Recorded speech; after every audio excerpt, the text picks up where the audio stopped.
Welcome to episode 44 of Are You Mad at Me? I'm Vickie Morgan. And I'm Josh Morgan. So we're going to talk about self-publishing and marketing today, and probably a whole bunch of other stuff. And I'm sure there's some segments in here wondering who's mad at Vickie this week. And we're going to jump right into that because that's always fun. I love that. Nobody's mad at you. Well, let's dig in and see who really is. All right. So just so you, in case you're just joining us for the very first time, you are listening to the #1 podcast in Canada in self-publishing and marketing. That's us. There's an award. There's an actual thing here at Ratlin. It came from a store called Bins with a Z. Lots of Z's. Yep. Lots of Z's, as they say here in Canada. Nope, we don't say that. Oh, you do? Nope. That's not true. And so we bought that trophy ourselves. And so in the clips, in the highlights, Josh cuts out, we're #1. And here's the secret. There's no competition. There was no survey. Nobody asked, is what you're saying? There was no question. There's no rating for self-publishing podcasts in Canada, but we're probably the best. We're the best. I can't name another one. I can't name another podcast in Canada on self-publishing and marketing, so that makes us the best. So there you go. That's marketing. That's marketing 101 right there. We're #1. If you invent it and say it out loud, people will believe it. It is yours. People will believe it. Because, I mean, prove me wrong, children. Find another podcast in Canada that is better than ours and tells you more about self-publishing and marketing. Can't do it. Doesn't exist because I also haven't looked. So basically, I did my research in that I didn't research it at all. Are we cutting this part out? Because this isn't revealing all our secrets. No, I think this is very revealing. I mean, let's talk about Self-Publishing Month. That's an invention. That didn't exist. I looked up, I wanted to do something for self-publishing. I thought there might have been a day or a week or a whatever, or a year of the cat or a year of the lizard or a year of self-publishing. I don't know. I looked it up. Nothing existed. So I said, well, let's make it up. To be fair. That's marketing. To be fair. So the idea is like when a radio station says like, our radio station is #1. It's like usually based on like some rating survey from like between Saturday mornings between 8 and 9 a.m. Mm-hmm. They were the most listened to station. So it's like we're going to say we're #1 because we were #1 for at least that said we're #1. So like for our podcast, there was a survey. We surveyed. It has been said. It was in our house. Everybody in our house. 4 out of 4 people are in our house would tell you. So it's not completely made up.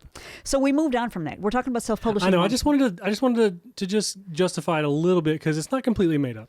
So once again, Josh wanted to go to the research and Google it and prove us wrong, but he just proved my point really. So that must be pretty embarrassing for That's what I was trying to do. Oh, now he agrees with us. Yeah, that's what you wanted the whole time, right? Come on, we're a happy family. Get it together. We're in public. Anyway, Self-Publishing Month didn't exist before last year. And, of course, all the, I love that people could watch this and go, wait, what? Like, we called bookstores and we called different places and said, hey, can we do signings? And they were like, yeah, we're totally supportive of Self-Publishing Month. Like, good, you should be. And so now it's grown. Damn right. Of course. How would you sleep at night if you weren't? And so this year it has grown and we've had an interesting week. Let me say that. So the self-publishing open book event is happening at the Arts and Culture Center on October 26th here in St. John's, Newfoundland. Did you say Arts and Culture Center? Sorry. Yep. And so there's also 2 free boot camps going on the 11th and 21st of October where Josh and I will be teaching. I think we're going to tag team it a little bit. Like we'll do paperbacks, eBooks, audiobooks, and podcasting, and some marketing, and like all the KDP. Not all of it, but the most part. But focused on publishing and marketing your book. Yeah, so you could walk away from that boot camp with all the knowledge you need to go publish. And I will also, quick shout out congratulations to Snowden Walters, who published his book this week, and it's called Sculp and Tickle, and it's a collection of cartoons with narrative descriptions that he published in the 70s in Labrador. And he bought Famous Sexy Writer, and he got actually, Snowden got in touch with me as soon as the book came out and said, do you have any advice for self-publishing? And wanted some help. And I said, well, let's first start with Famous Sexy Writer, because that has everything you need, and you'll save yourself a couple $100 not doing a consult with me. Just buy the book for $19 on any platform. And he did. And he followed step by step, and he was telling me updates as he was going along. He said, I'm halfway through. I got this done. And then he sent me a picture when the proof copy arrived, and he just hit publish on Amazon. So go check out Snowden Walters. Snowden, I'm not sure if he's going to be at Open Book. I haven't talked to him about that. But anyway, congratulations. And it is possible to spend $19. You can also Google all the stuff. I mean, it could take you about a year and a half. That's how long it took us. What did they call that mastermind? Like the idea that Tony Robbins or Dean Graziosi or those guru, those motivational Tony guys. Robbins is still considered a guru. Dean Graziosi kind of got in a little trouble and defrauded a whole bunch of people. But Tony Robbins is still guru. But their idea of like a mastermind like yourself, sharing all the knowledge that you worked very hard to get from hours and hours of Googling and trial and error and all that stuff, and publishing your own books and like all the work that you put into it, you put into this book. And instead of somebody having to start from scratch and learn everything the way you did, they can skip ahead, read this very good, manageable, easy to read book with a very beautiful picture on the cover. Boobs. And that's like you're the mastermind. You're giving them like a head start of like, it's a time saver. You don't need to start from the beginning. You start from here. Here, you don't need to make the same mistakes I did. Yeah. Here's how and he did it. And so Snowden Walters is an example of somebody that did it and has a book on Amazon now. Michelle Jones is working on her book, doing exactly the same thing. And of course, I want to point out this little pewter necklace that's on this book. It's a little pewter map of Newfoundland, and that came from Seagull Pewter at Urban Market here in St. John's. So if you're ever visiting St. John's, make sure you check that out because it was very, very nice. Great little spot and lots of local products and stuff like that. So proof that you can. And local art and local books. Yeah. Yep. Oh, actually, we should follow up with them because they wanted to do an event down there. We should do something during Self Publishing Month. What else was I going to say about that? So the Arts and Culture Center. So this past week, I'm still in full-blown, I'm going to call it midlife crisis, but I'm blaming it on my high school reunion. 30 years is a big number, just like number one is a big number. Number one. If someone gave me a trophy that had a 3... Every time you pick that up, I'm trying to get a screenshot out of it. Yeah. Oh, I'll hold it up longer. Ting. Okay. If someone gave me a trophy with a 30 on it, I would probably punch him in the throat. I don't want to hear that number. It's a filthy number. I'm going to be 48 years old the day after this podcast comes out. So gross. The numbers are gross. I don't, I'm not listening to any more numbers. They're disgusting. I'm happy to be alive, but stop counting. Nobody, I mean, except for the numbers of podcast episodes, numbers, they're 44. Just filthy. They're filthy numbers. We're getting pretty close to a full year of podcasts. I'm almost a 50-year-old woman. Now, I know there's lots of beautiful 50, 60, 70, 80-year-old women. Yeah, thanks. But I mean, that sounds like a really gross number to me because I still feel 16. Of course, after coming from the reunion, even more so, feel like I'm 16 again. So having a little trouble. So what that is prompting in me, though, this is the positive side, is I feel like, okay, stop wasting your time. Stop dilly-dallying. What's all the words? Stop sitting on your hands, whatever. Do the things that you've been meaning to do. And so... Yeah, make it happen. In the past week or so, oh man, I've been writing a lot of grant applications because I live in Canada and there's grant money for artists, which apparently I am. So instead of defining myself as an unemployed person who can't fit and has like mental health issues and can't fit in a 9-to-5 world, I realized that I'm labeling it wrong. Just because I scare small children. That was... After I've Sorry, that was an SNL. Vickie doesn't scare small children. That was an SNL but sometimes reference. when I'm at a workplace, things go missing and I don't go in on time, stuff like that. I am a terrible 9-to-5er. I'm awful. And every single place that fired me, right to fire me. Absolutely. I was miserable. I had an online job a couple of years ago. I didn't last more than 5 weeks. They were like, you are... Anyway, that's a whole... There was actually a cease and desist letter came from them. So that's hilarious. I mean, it gets more and more. Like, I'm more and more George Costanza and Larry David every day. Where was I going with that? I'm not sure.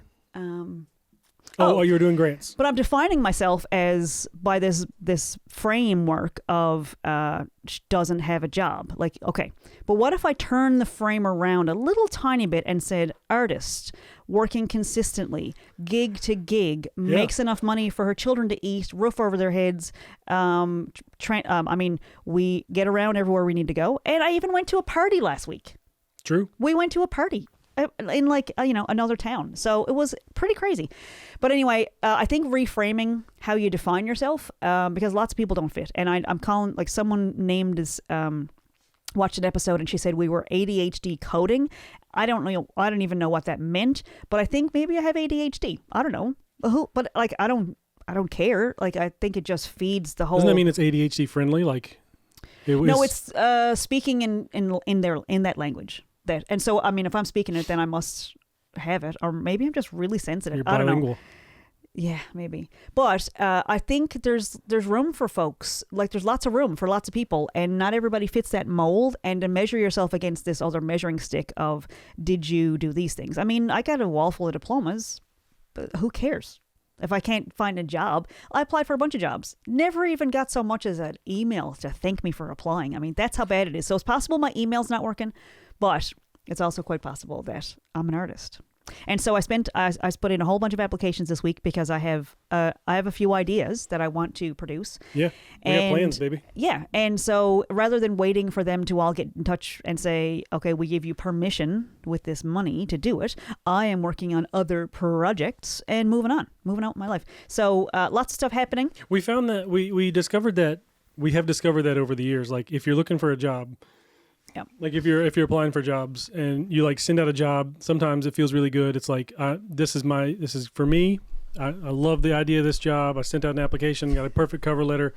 They are gonna hire me, and that's sent, and I'm just gonna wait. So I'm just gonna wait for that to come through because that's definitely gonna be my job. And then whatever happens, you're not right for the job. They pick somebody else. It was their nephew. They, whatever. It just wasn't the right timing.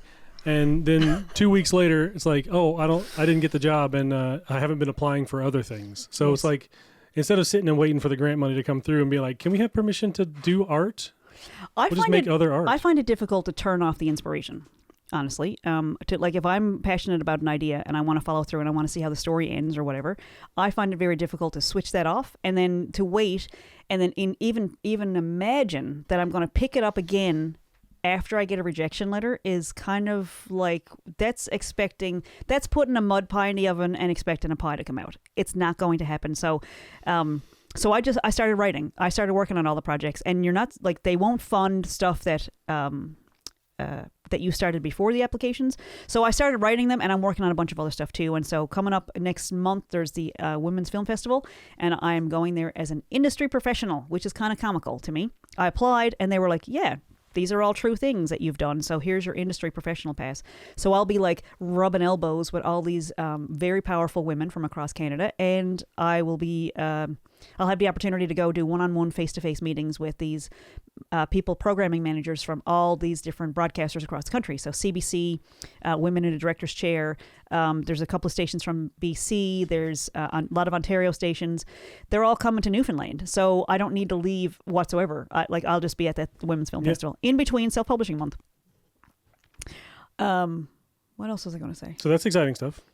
That's it's all pretty stuff moving fun. forward. It's pretty fun. And I was also thinking, while you were talking about that whole method of applying for funding and all that stuff and waiting, or applying for jobs, that doesn't really apply in the dating world, does it? Like, if you actually like somebody, you kind of commit to that person, and you don't like just date other people just in case while you're waiting for somebody to call. So I feel like it's not good life advice, but it is good advice for finding a job. I think that's spreading the resumes around. Financial advice. Yeah. Resume, it really should reflect what you would like to resume doing. And for me, that's a very short list of things that you want to keep doing, that I would have done in the past and would like to do again. As a pretty short list. And pretty much, unless podcasting, writing my own books, writing my own music is a job somewhere, then I don't know. I don't know if you should just be getting thousands and thousands of dollars all the time for those things. Well, I think there's other ways to make money. I think there's other ways for it to come in. And so, and I'm also realizing that if you ask people, people are happy to help. Yeah, that's true. Yeah. So here's how you can help. First of all, how to be a famous, sexy writer. You don't have to buy it, but tell somebody about it. Somebody mentions to you that they're writing a book. Yeah. They can go the route of sending a bunch of query letters out to publishers, and that can take a long time. And, I don't know. That's the same thing. There's a secret formula there that they get accepted somehow, or self-publishing route is they're guaranteed to be published, and you can just give them the resource, help them with the resources to make sure it's a good polished product that will be approved on all the platforms and will go into bookstores and that sort of thing. So they can actually be guaranteed happiness from their writing process. Also, here's how you can help Josh and Vickie, hosts of the Are You Mad at Me podcast. Dun, dun, dun, dun. Josh, you're going to have to put some music over this, okay? Because I'm going in a different... I cleaned out the cupboards, and it turns out there's a few things in the cupboard that I actually like. Okay. So this is a sign we had at a few gigs we did. And this is... Is it so this got power? Yeah. Oh. There you go. Bum, bum, bum, bum. The music that you hear at the beginning and end of the podcast of Are You Mad at Me is actually a song that I wrote called Loser Anthem, right? Loser Anthem or Garden Party? That's Garden Party. So that's Garden Party. And if you actually look that song up online, it has a lot of swear words in it. So be forewarned. There's a radio edit. Yeah. And that's the one that they play on the radio a lot. But Garden Party was one of the first songs. It was the first song that I had produced by Corey Tedford. And of course, the music that you hear on there is Chris LeDrew. He's on pedal steel. Kendall Carson, who tours with Alan Doyle, and Shania Twain. She's on fiddle. And Corey, who else? Corey Tedford produced, and he's doing some backup vocals. And drums and guitar and stuff too, right? He's got lots of stuff on it. He did all of it. So that was a pretty great experience. And so that was our first release. That was our first single that we put out. And of course, Jimmy Glenn, a lot of people like Jimmy Glenn. I've had a few people tell me that it hasn't really had its day. So I'm kind of wondering about maybe doing some marketing of that. It all comes under the self-published umbrella. An indie musician, without a label or without a company that's going to take most of our, money that we make. The downside is I don't have somebody running around booking events for us. Yeah, that's true. However, what we make is ours. So here's a way you can support the podcast. You can share it. You can comment on any episode. You can like the shorts that you see. Even these shorts that Josh is wearing, pretty cute. I like them. You can subscribe. You can go on Spotify or iTunes and you can subscribe, follow, review it, all those things. You can buy the books on Amazon, Barnes & Noble, Smashwords, Apple, Google Books. It's everywhere. It's everywhere you buy books. Also, if you like Mulberry Creek. Yeah. So we have a bunch of shows here in Newfoundland. So I haven't made it onto the mainstream radio yet. It's not like it really fits with our local traditional platforms here. So they do shows on the weekends, and so K-Rock, VOCM, Oz FM, and Coast 101 all have not traditional, but it's Newfoundland and music. Irish music. However, a lot of that is traditional music, which means local. So there's a lot of it's different flavor these days, where there's a lot of musicians on there like Gary Smith, Jared Waterman, Evelyn Jess, Kelsey Arsenault. All of us have written songs that are not the diddly diddly diddly. No offense against those songs, but there's not an accordion to be found. They don't really have like genred local music shows. It's not like here's the local folk music and here's the local pop music and here's the local country music. It's more like just here's everybody that's from here. Yep. All in this 2-hour block or this 3-hour block or whatever. Right. So there are other stations. There's other like VOWR does a whole lot of. Actually, they do a lot of old country. Anyway, I'm getting sidetracked. Mm-hmm. You can call those stations, or you can email those stations, or you can go on their websites and fill out the form that requests a Mulberry Creek song. And the songs that we have available, you can put these numbers up on the screen, Josh, if you really want to go crazy with the editing this week. There are numbers. Some of them are 1-800 numbers. You can call VOCM, K-Rock, Coast 101, or Oz FM. Yep.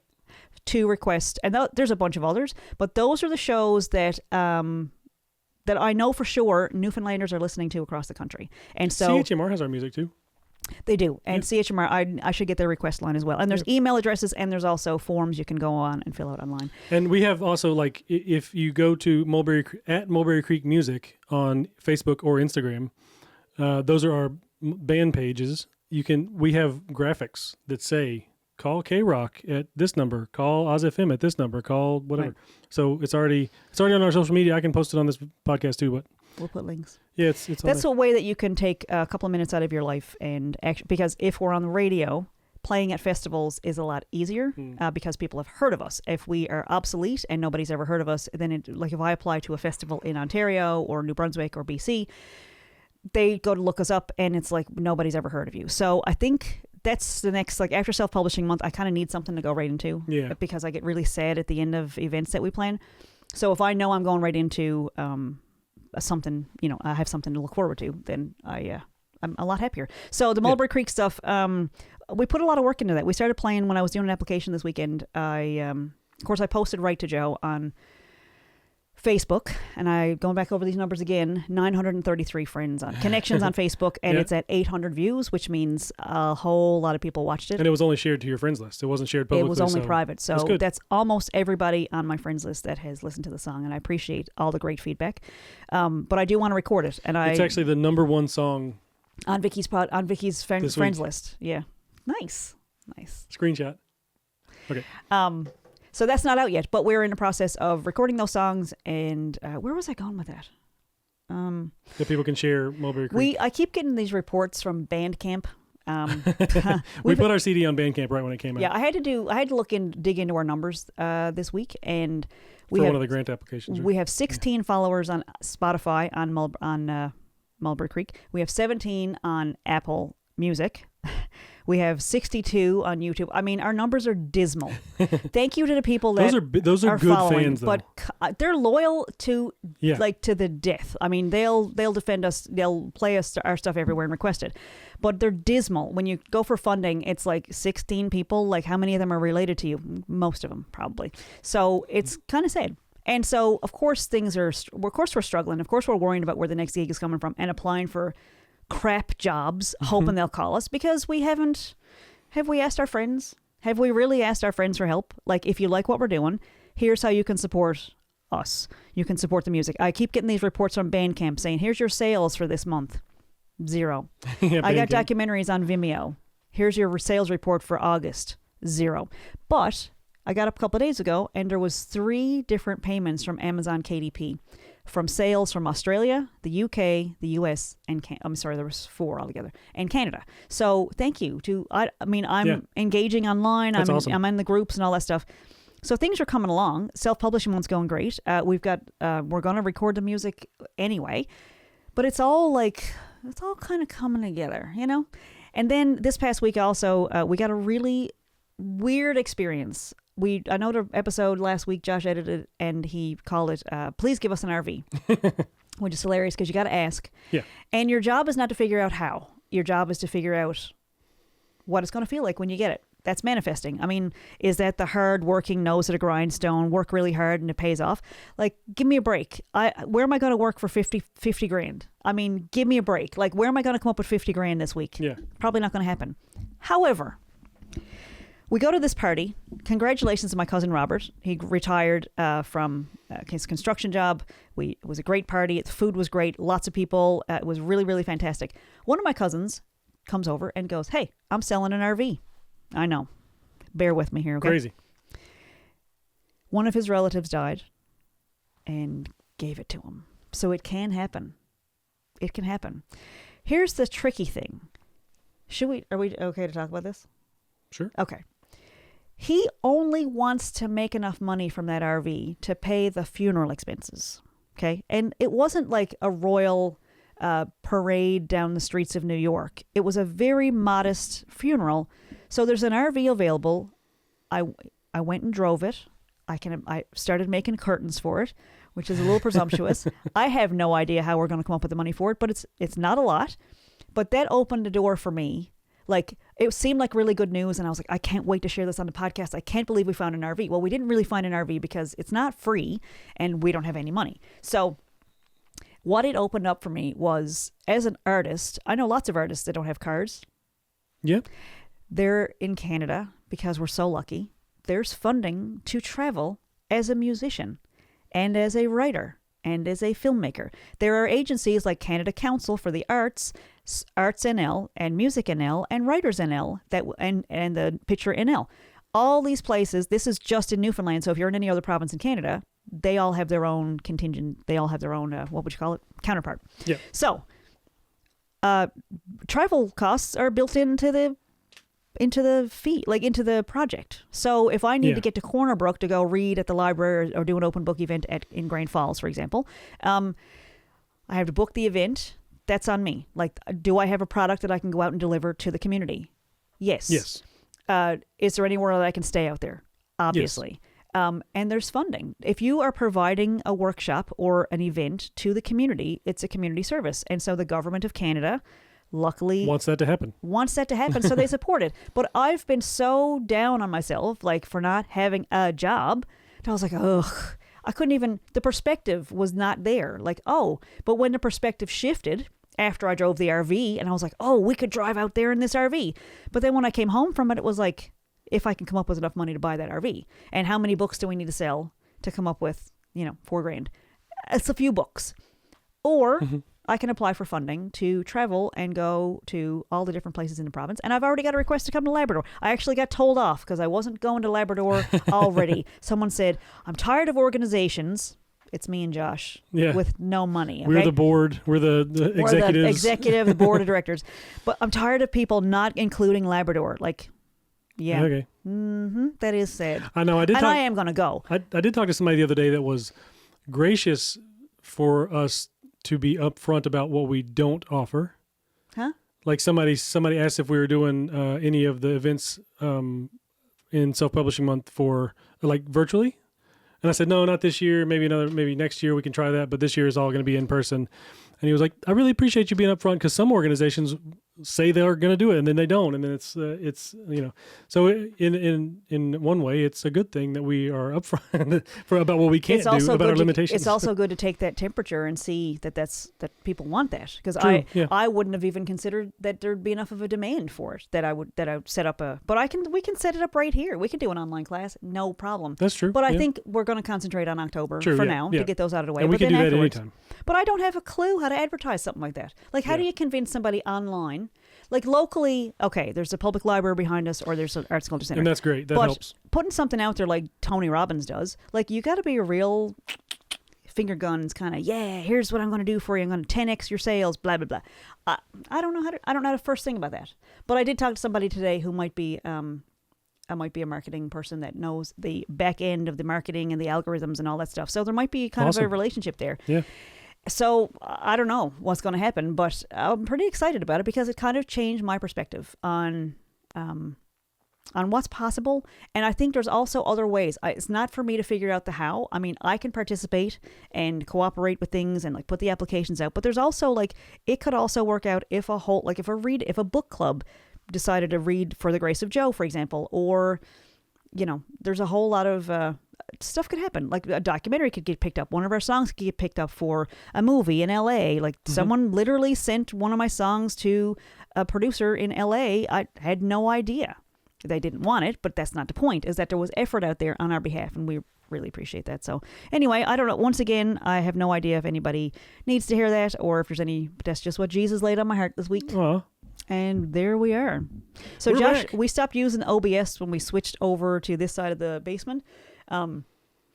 OBS is great because we're going to be doing remote interviews. So we're going to be using the computer for something else. But OBS is great, and I really, really like it, and I like it for a lot of things. The only problem I was having with it was, if anybody's familiar with this, if you're using, like we have a really nice DSLR camera that we use that has a great picture, but when you go through OBS, it like compresses it a little bit, and I can't figure out how to make it so it's not grainy. See, this is reality. Like, we don't know yet. We'll figure it out. I'm sure, yeah. Yeah, for now, so that we can do all those remote interviews. Especially for when I make the shorts, then I kind of have to zoom in to you and then zoom in to me, and it's like, it makes it, if it's already grainy, it's like a little bit. So these aren't so bad because I got the nice setup and the good. I say that because there's a break in the podcast. We stop at around 28 minutes and Josh resets. Because Canon cameras will only do video for 29 minutes and 59 seconds, and then they stop. You have to turn them back on. So one idea we had this week was to possibly release For the Grace of Joe in a different format, where so there's an audiobook, an ebook, and a paperback, and so that means that there is like a digital picture of every single page in the ebook. And so what Josh has put together is the audiobook where you see the cover of the book, and then you see the page turn, and there's my voice reading the chapter, and then it turns over, the cover goes over again, and that's where you can put like a little thing on the end that says available on Amazon or whatever. But I'm thinking of releasing For the Grace of Joe as a possible podcast where there's like, I'm trying to figure out the math of it. Like there's 72 chapters, so I could do it over the next 72 weeks, which seems a little, that doesn't really ring for me. It doesn't have like a marketing hook. I was thinking of doing it for 26 and a half weeks, which is how long I was pregnant with Joe.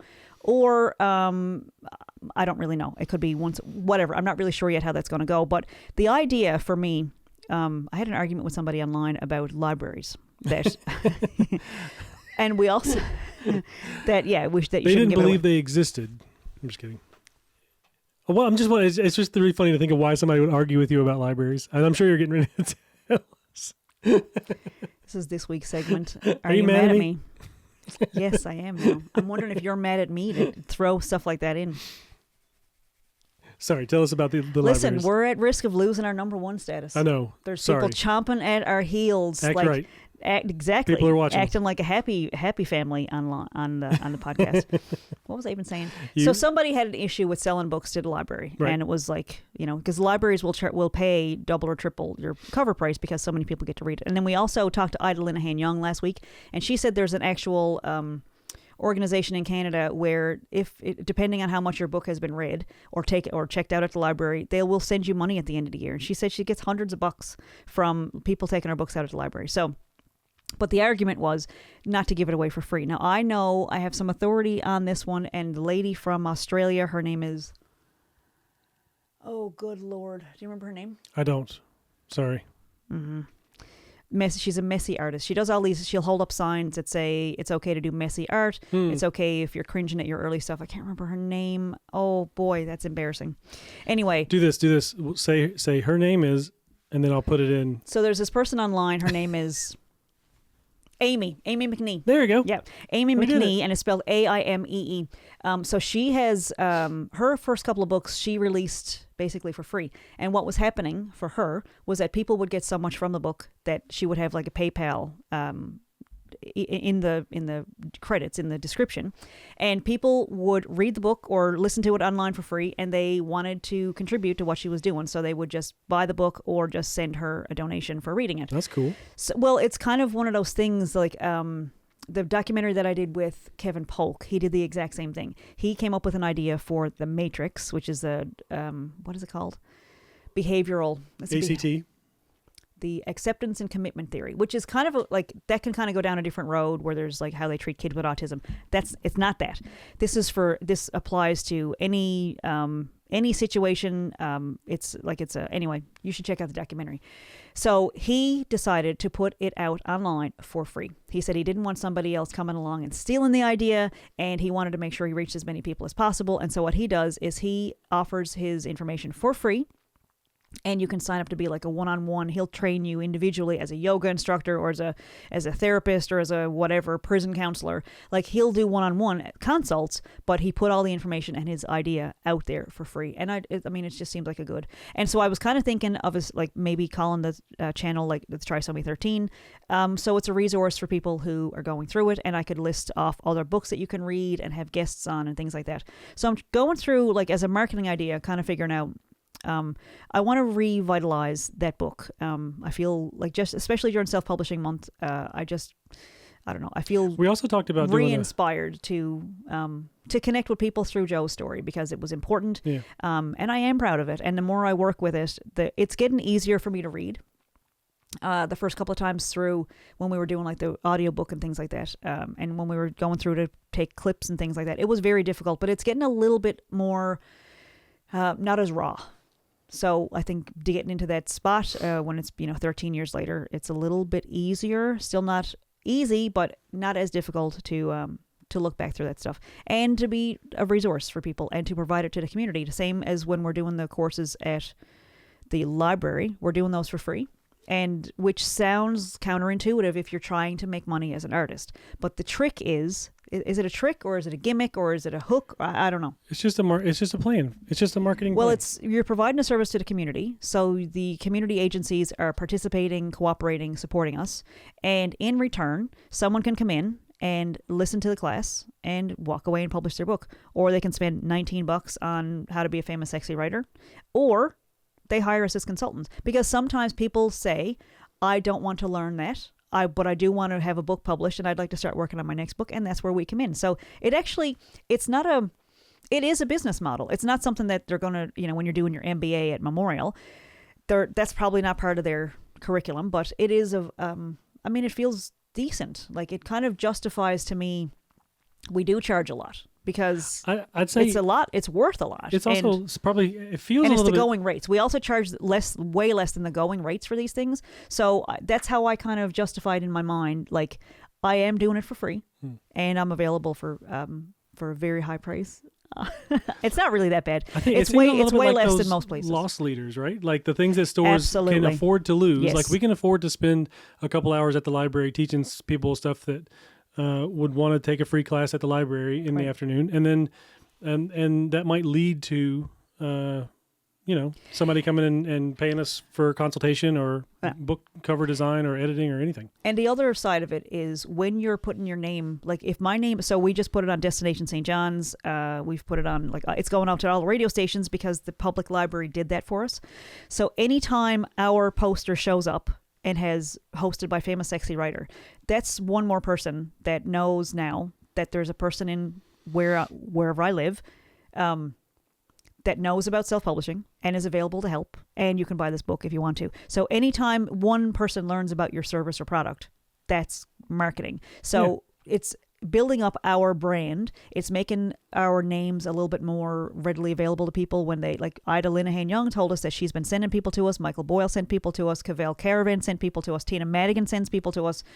Everybody that we've worked with has loved what we did and told other people about it. And you cannot, I don't know what the price would be if you had to put a dollar figure on how much we would have to advertise to get that kind of trust for built. Word of mouth. Yeah, it's huge, but it also means like we need to know what we're doing in the first place, and you need to provide decent service and delight people with what you're doing and deliver on time or early, deliver more than you promise. There's all these like quality things that are built in that we know and we do, but it's part of being known. Like, it doesn't matter if anybody shows up at the workshop. What matters is that it's been advertised, it's on the radio stations, it's on Facebook, there's a bunch of people interested, we're engaging, it's a chance to talk to people.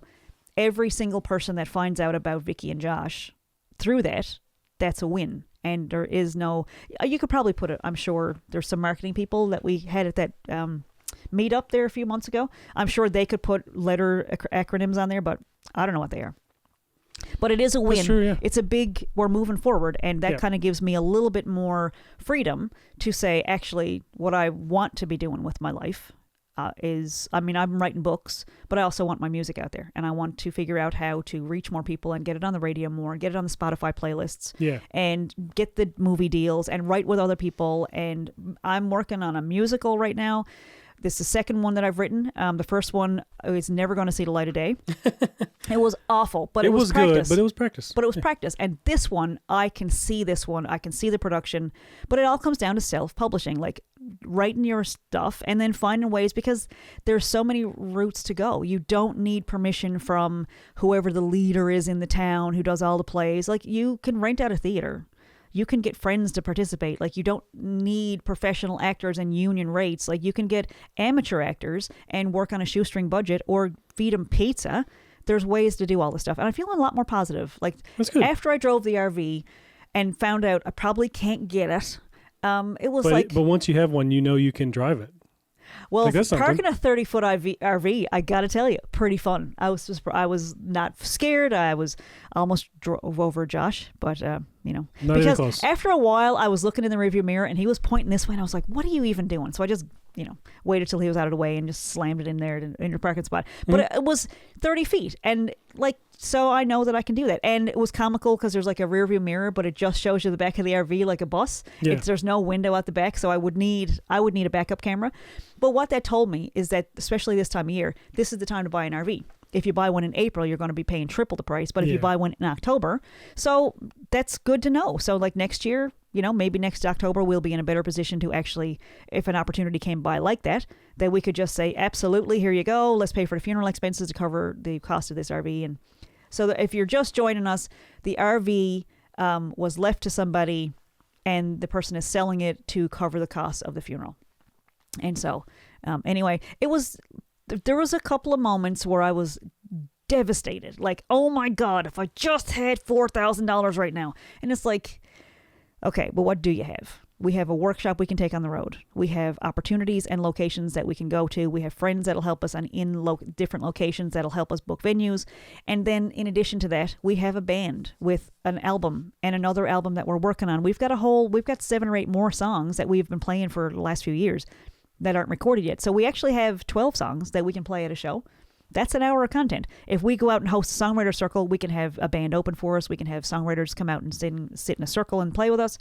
Like, we have these products or services that we can take on the road. Yeah. And the goal for self-publishing has always been that we could go on the road and people could email us their manuscripts and we could work on the road, going from town to town, going to those gigs. And so my destination, I have 2 destinations. One is all the way down south and it's in Mulberry Creek. And the other destination is Victoria, BC.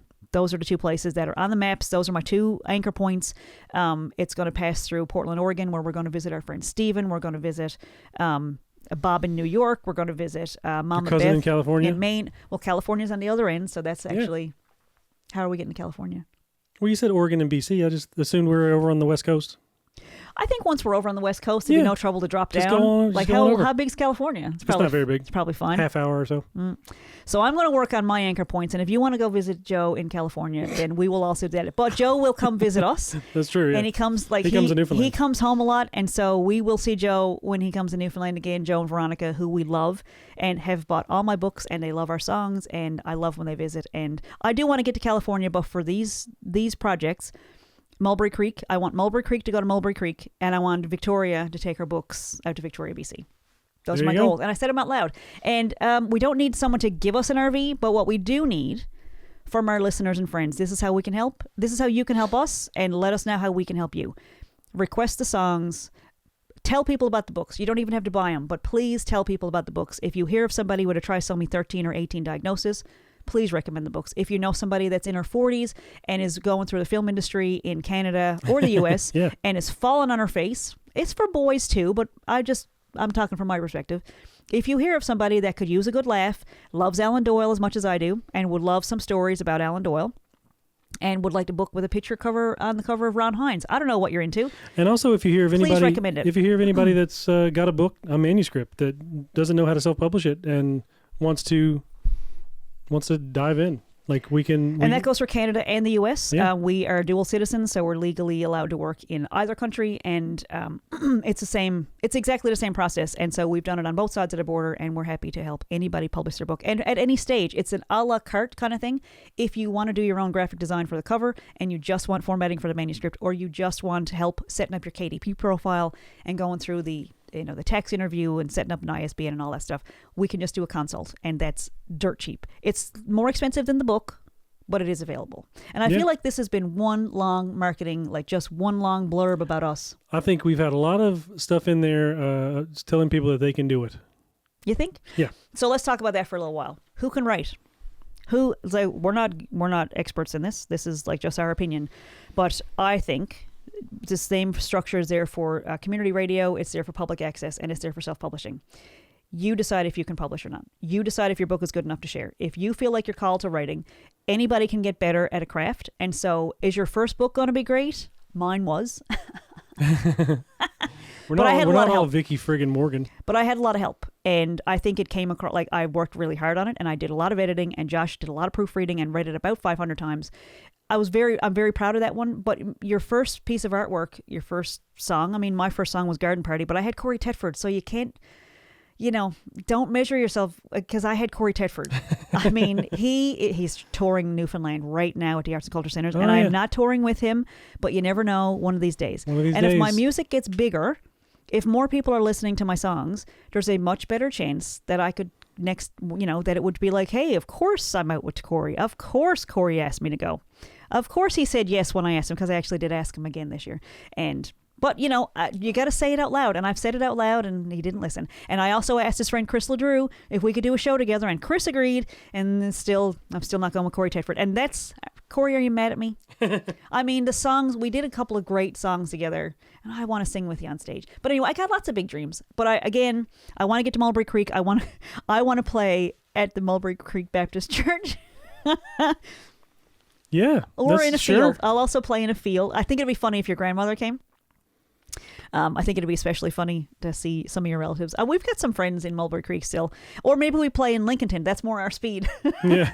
Gastonia. That's where we need to play. What was it you called it? The shitty of Astonia. Yeah. So I think we're probably more suited for Gastonia. No offense if you live there. Or like Lincolnton is another place. We've got friends down there. So I think there are places in North Carolina, but we want to go to Mulberry Creek and get some pictures in the creek. We'll get pictures. Maybe go out and do a music video. As we're driving through. I want to do a music. Here's what I want, the visual, okay? I want a video of us playing our acoustic instruments, no electronics, acoustic instruments, standing in Mulberry Creek with our pants rolled up to our knees. Maybe I'll wear overalls or coveralls. I don't know. But I want to play a song in the creek, in Mulberry Creek, where Josh grew up with his wonderful grandparents. So that's what I want to do for Tony and Lavelle Hilton. Mm-hmm. I want to play in Mulberry Creek because I know your grandfather would be very proud. I don't know if he'd like the music that I write, but I think he'd be very proud of us. And Granny, hopefully Granny will be able to. I have a cousin that when I was... He's about my age. Before I forget, Kim and Blaine, you have to come to North Carolina yes, when we do that. They will. I have a cousin on the other side of my family that when we were in our early 20s, he started doing rap music, and it was there was swear words. It's like your music. It was like a rap version of your music, right? There was swear words. There was but his family, his parents, very religious, very conservative. Family. Absolutely, yes, and, very much so. I remember it was like Christmas or Thanksgiving or something, and we were like, "How do you feel about the lyrics of his music?" And his mom was like, "It's got a good message. Like it's good. It's in context. She was like." We're like, I guarantee if you listen to DMX, you'd be like, "That's terrible. You don't know." True. If her son was in DMX, she'd be very proud. That's true. Yeah. That's how parents should be. Parents should be proud of their kids. I 100% agree. But you said how would my grandfather, my very conservative, religious grandfather, feel about the lyrics to your songs? Yeah. And I think it might be a similar thing. Like, well, it's a very good song. He loved me. The a lot. message is really good. Yeah. He loved me. The language is in context. It's proper. It's grammatically correct. Grammatically correct. He was an English major in college. Oh, he would have loved it then. Yes. I think he would be proud, and I miss him. And my grandfather, same thing. I'm sure wherever you go after you pass from here, I think they're with me. They leave me dimes. My Uncle Dennis, he leaves me dimes all the time. Joe leaves me dimes everywhere I go. And I think there's something to it. I think there's like energy doesn't go away. It doesn't. You can't destroy energy or matter. And so I think there's a few. I also read this book. Julia Cameron wrote it. So if you're looking for a little bit of inspiration this week, 2 books that I recommend is by Julia Cameron. One of them is called The Artist's Way. Oh, I have it right there. You got one of them right there. We got a whole stack of example books here. Yeah. Careful. This is one of the weirdest books I've ever read, but I loved it because it all spoke to me. And it's called The Listening Path, The Creative Art of Attention. And it's got a lot to do with, like, going out and walking in nature, forest bathing, as Corey Tetford loves to talk about. Little squirrels coming up to you when you're in a good mood, and, like, dogs want to come up and be petted, and they, feel like they're smiling at you, and cats. Like, when animals are drawn to you, when your energy is right, and when there's, like... when you go to bed at night and say, I hope that I wake up tomorrow with a song or with some lyrics to a thing I'm trying to write or an idea for the next part of my story or whatever. Julia Cameron's book, Listening Path, it'll make you feel less crazy. I guarantee it, because she's crazier. I love what she says in there, but I don't know that I would have ever had the courage to write what she put in there, because she talks about like how she has these like spirit guides, and she's got a couple of masterminds. Now, Neville Goddard talks about this, and Neville Goddard, and who's the guy? Think and Grow Rich, and there's a couple of names. There's another guy. Yeah, I can't think of it either. I know who you're talking about. Think and Grow Rich is Tina loved him. Anyway, there's a lot of those books that actually talk about if you can imagine yourself sitting at a table with really smart people, whether they're dead or alive, if you imagine sitting at a table with people that would advise you and give you good advice, they don't even need to be there. You can tap into their energy, which I know lots of woo-woo, but it's working for a lot of people. And if I don't feel like that's that weird. Like, if I imagine, like, I can tell you what my mother would say about whatever, She's not here. She's alive. But I know what she'd say because it plays in my head all the time. I can tell you, you just imagine what your grandfather would have said. Did he ever say those things? Absolutely not. But did it feel real, and did it feel like he was in the room with us? Yeah. Did I feel like he put an arm around me and gave me a hug while you were saying that? Absolutely. So listening past Julia Cameron, that's my advice for this week, is to give that a look because it's brilliant. It's really, really great. And her big thing too is to write in a journal every day, which I didn't imagine I would ever do. But the stacks and stacks and stacks of notebooks that I have, I write every single day. It's a little harder to meditate every day.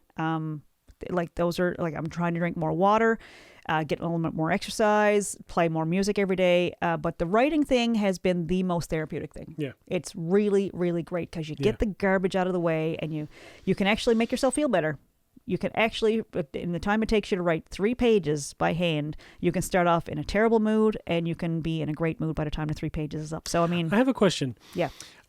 So I did that for a little while, and I feel like the specific Julia Cameron 3 pages a day, first thing in the morning, getting the junk out of the way, and I feel like it was like just write stream of consciousness, just write, just blah blah blah, just put some stuff down, and it's gonna be just getting the junk out. But like I might have gone at it the wrong way, but like you're talking about writing fiction now, yeah, which isn't something that you're used to. But like, could you spend your 3 pages on just blurting out some fiction? You know what I mean? Like telling a story. Like, you know, I know you're not supposed to go back and read it. You're not supposed to edit it. It's just writing for 3 pages. But would you, like, does it need to be stream of consciousness? What I'm doing today, what I did yesterday, like what I'm thinking, what I'm feeling, or can it be a fiction, a story? Can you be telling a story about something that's a space, you know, somebody in space or somebody in history, or you know what I mean? Just making something up in. So the concept, maybe I should reread. So I have two way. answers for that. So first of all, the Artist Way is meant to help a stuck artist, a stuck artist. That's what the concept is. And so a lot of people don't want to call themselves an artist. And so her advice is that you do this 12-week exercise where you write 3 pages longhand every single morning for 12 weeks, and that you don't look back for the first 8. Right. But at the 8-week point, this is her structure and it works. But I mean, you can mix it up. I don't, like Amy McNee said, no, you don't need to write 3 pages, only write 1. Like, okay, but there's something that happens around page 1.5. I'll tell you that.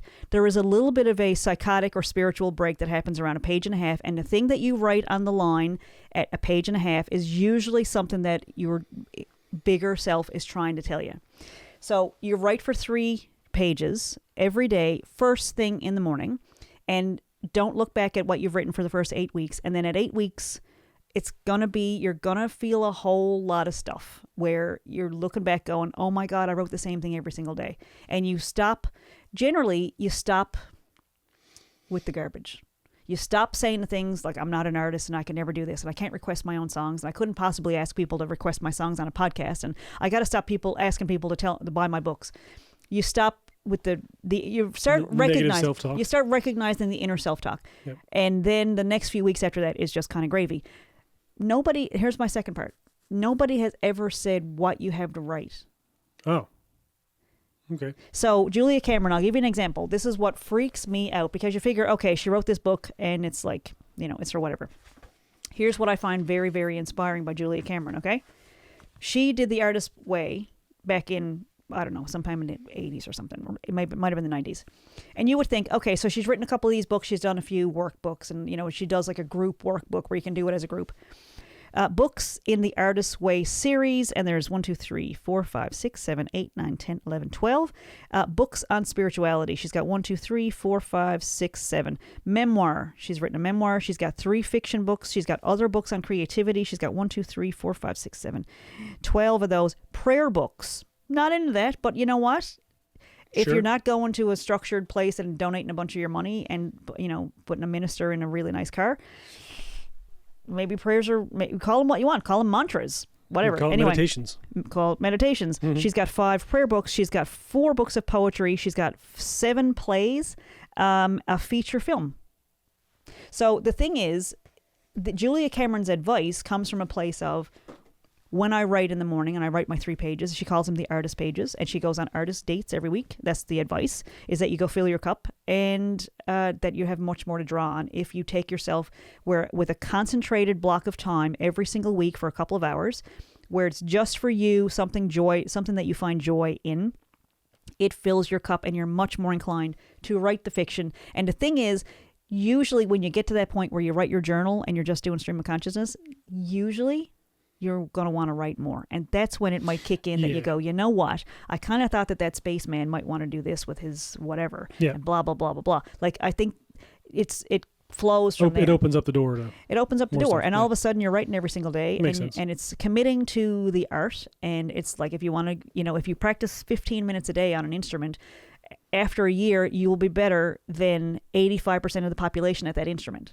So that's like this Atomic Habits. We started reading Atomic Habits by, I don't know, Nate Bargatze recommended it in an early podcast. Talk slow. I've got it on my phone here. I was just reading it the other night. I can't remember the guy's name. Max Power, I think. Max Power.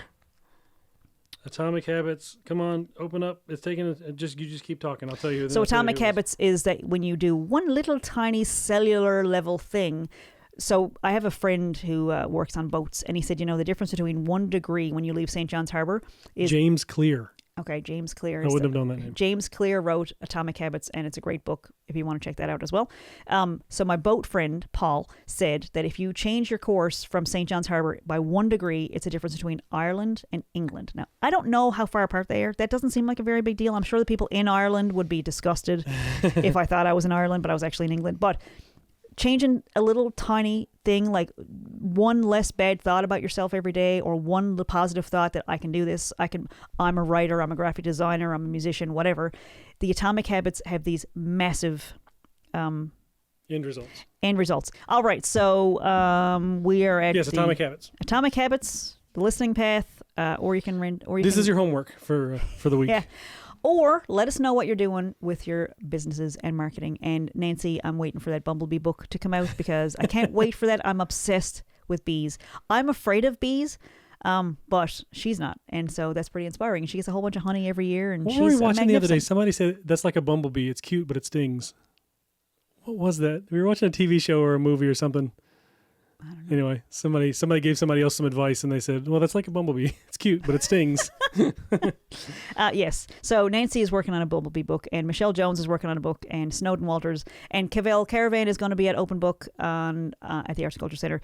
We are looking at doing this year. We're looking at going to the other Arts and Culture Centers because it doesn't need to be next year. Yeah. It doesn't need to be during October. It's just a fancy thing, an excuse we made up to celebrate self-publishing, but it can happen anytime. So we might actually get on the road to head out probably in November, Sooner December. rather than later.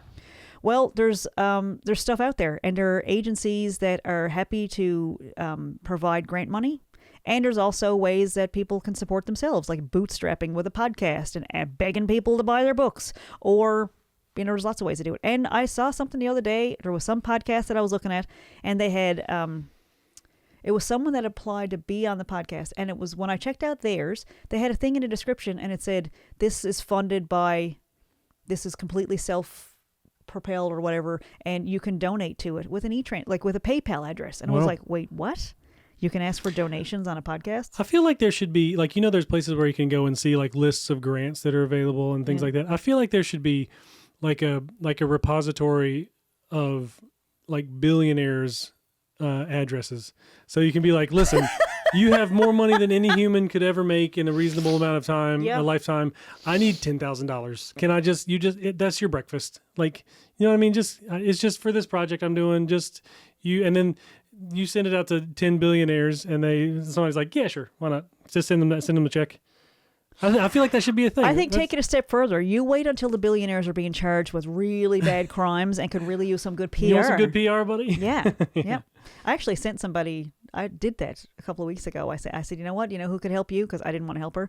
But I was like, you know who could help you? That guy that got in trouble this summer. It was pretty funny. Yeah. PR. That's it. Yep. Yeah. So public relations, because that's pretty much, I think, the only way you'd get money out of a billionaire.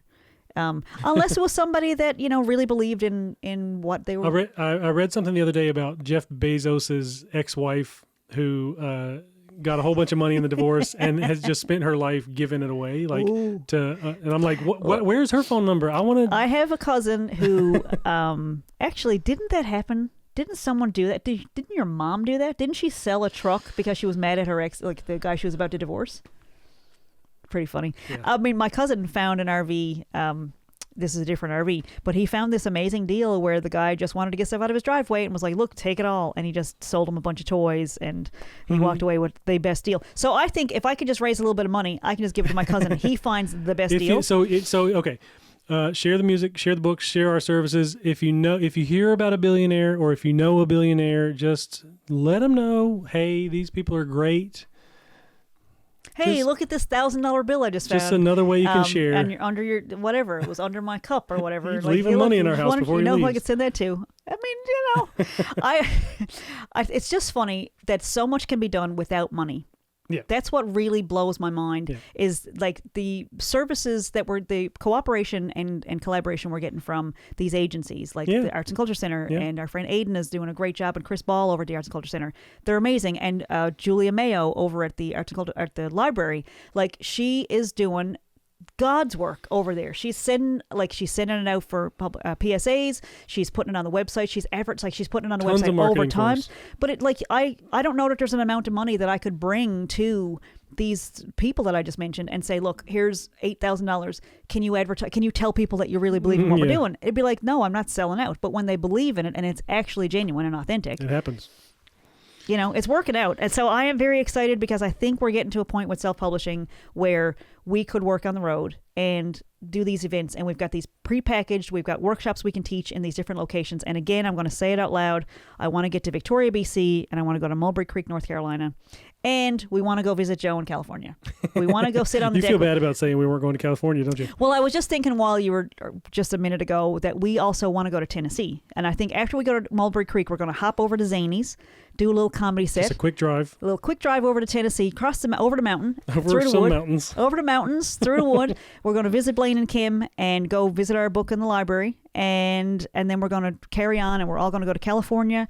And I don't know. Right down the road. It'll be make a documentary about it or something like that. I don't know. But anyway, I'm sending that out into the world because I'm realizing. So I don't know what's available in the U.S. for artists. This is a different beast. And I mean, I'm open. If people know about this in the U.S., like if there are agencies that will sponsor documentaries and shows and different projects. And there's Canadian organizations. I didn't touch that at all. I had one investor, and this is in How to Fail at Documentary Filmmaking. When I did the documentary with Kevin Polk, we had an investor. And I mean, if I maybe managed people better or had better people skills, or maybe if I was prettier or smarter, I don't know. If I was a magician, I don't know. But I did have an investor. And it fell through. We got 1/4 of the money, and then he dropped out of it. And we went ahead anyway because we already had everybody on the hook, and we were all invested, and we wanted to see how the thing ended because it was spread over 3 weeks. And so we went ahead and made it. And that is on Vimeo. It's called A Civil Conversation About Guns, which that guy got in touch with me once and said there was a shooting or whatever down in, not Kevin, the other guy, the investor, got in touch after a shooting and said, this would be a real good time to strike while the iron's hot. People will be interested in our documentary. Now a school shooting happened, and it was like, you're disgusting. Yeah. And I mean, I don't know how to advertise to like, hey, are you grieving or whatever? Like, that didn't make any sense to me. But it was a really great documentary. It showed the ACT matrix, which is you can use in your everyday life, and it was brilliant. It was really good work. That's on Vimeo, and I think it's like $8 or something like that. You can actually rent it or I think you can buy it for $40. I don't know.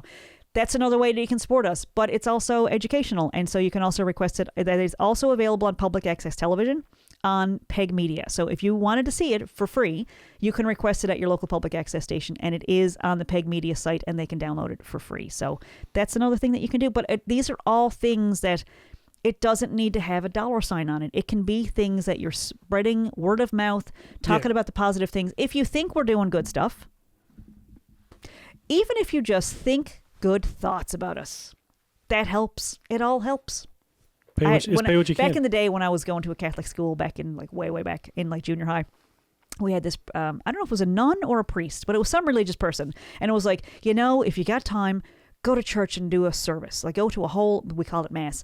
Go to a mass. And if you don't have time for mass, just say a rosary. Say the rosary at home. And if you can't say the rosary, then say one Our Father. And if you can't say the Our Father, then just bless yourself. And if you don't have time to bless yourself, just say something nice to the good Lord above in your mind, and he'll hear it. Now, that's what it comes down to. It's energy. And they don't put it in that language, but it's energy. And if you're sending good thoughts to people, it goes a long Pay what way. you can. If you can do more, exactly. If you can request a song, if you can buy a book, that's great. If you can just send us a good thought, if you've listened to this entire podcast, put a little like button on there. Or just go out into the world and think, man, that Josh, buddy, he is wicked. He's awesome. I loves him. I hope it works out for him and that girl. That Wi-Fi is. That Wi-Fi is. So anyway, that's our final thoughts for today. Do you have any final thoughts? That's it. Just read your homework. What did you think of that Irish Catholic nun there? It's funny that the person. I don't know why they came out. They weren't Irish. What? They all are. But They all are. Every nun is Irish. I never met an Irish How do nun. you solve a problem like Maria? I never met an Irish Catholic nun in my entire life. But I'm going to say, I am working on a musical, and I met somebody. I'm actively looking for someone to write some piano parts and some harmony vocals for the songs that I'm writing for this musical. So I got a couple people in mind, but I am open. If you know about somebody that can do stuff like that. Yes, I am looking point them in our direction. I'm looking for some collaborators on the musical, and I can see it. Like I know, like we're going to need some actors, we're going to need some puppeteers, we're going to need some light techs and some stage. But I kind of have it all kind of mapped out. I know the storyline, I know where it's headed, and I know the lighting cues and things like that. So when it gets to that point where I have that much of it mapped out in my head, it's probably going to happen. And I don't, like I'm saying this now, you can come back and check the podcast later. I don't care if I get the funding. The shows are going to happen. I will find a way. I don't know how yet, but it's not my work to figure out the how. I can cooperate and send in grant applications, but I can also cooperate and talk to people on my podcast and talk to you and think nice things and believe in the story. And those are, energy matters and it's important. And when you read these books like Neville Goddard and there's another, what is the Think and Grow Rich guy?